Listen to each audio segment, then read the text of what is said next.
Artists from around the world are also paying tribute to Mandela. One of them is the revered US poet and author Maya Angelou, who wrote a poem in honor of the man known as Madiba.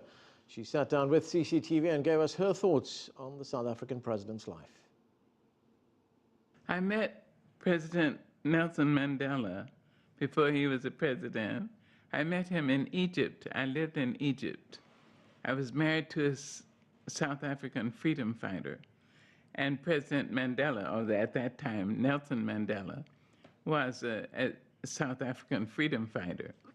He was a member and, in fact, a leader of the ANC, the African National Congress. And I was married to a man who was a PAC, Pan-African Congress, and they were rivals. The most wonderful thing I learned about Nelson Mandela 50 years ago was that he was very kind. All the other freedom fighters, they could fight, they could argue, they'd shout at each other, but Mr. Mandela never shouted. He was very kind to everybody.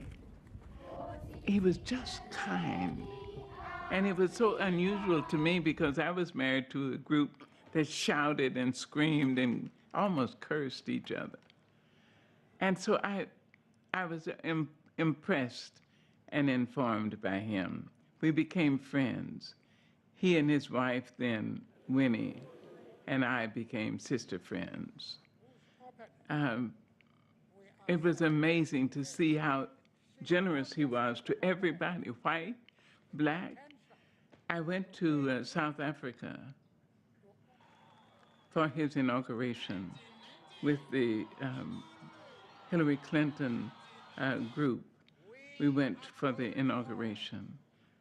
And I was so pleased to see that he invited all the white apartheid guards who had guarded him for 27 years in prison. He invited them to his inauguration with their families. And it wasn't a case where he was saying, come and see how, I'm free now. It wasn't. It was really generous, generosity, kindness of spirit.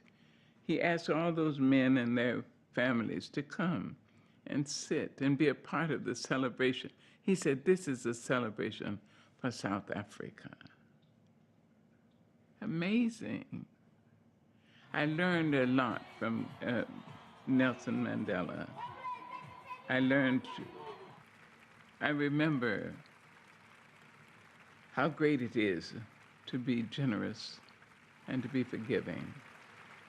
And that's what he's taught us, the world, how to be forgiving.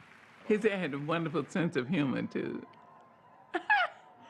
Very few people, I think few people know that, except those who knew President Mandela. And the truth is, Nelson Mandela was a teacher. He could have been a preacher, a rabbi, an imam. He was a teacher. He taught us all, and he loved us all, black and white, fat and thin, pretty and plain, gay and straight. He loved us.